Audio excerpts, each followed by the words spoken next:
कातळ शिल्प. रत्नागिरी आणि सिंधुदुर्ग जिल्ह्यातील कशेळी, रुंदेतळी, देवाचे गोठणे, बारसू, देवी हसुळ, जांभरुण, कुडोपी आणि उक्षी अशा गावांच्या परिसरात कातळ शिल्प आढळतात.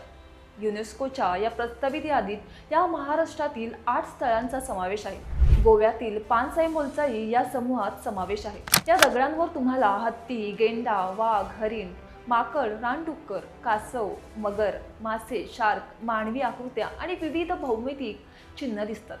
पण प्रश्न असा, हजारो वर्षापूर्वी ना कागद होता, ना कॅमेरा, ना पुस्तक, मग त्या काळच्या माणसाने हे सगळं दगडावर का कोरलं?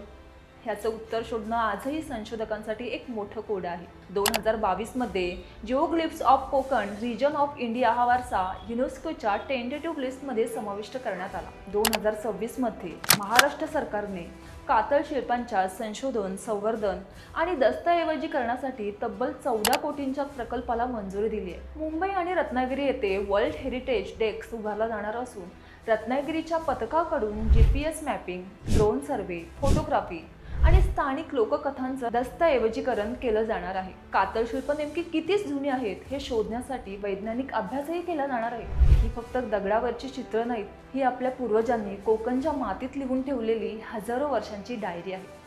आज आपण ती वाचू शकत नाही, पण त्या दगडांवरच्या प्रत्येक रेषेतून आपले पूर्वज आपल्याशी काहीतरी बोलत आहेत. म्हणूनच कोकण जपणं म्हणजे फक्त समुद्र, डोंगर आणि जंगल जपणं नाही, तर या दगडांमध्ये जिवंत असलेला आपला इतिहासही जपणं आहे.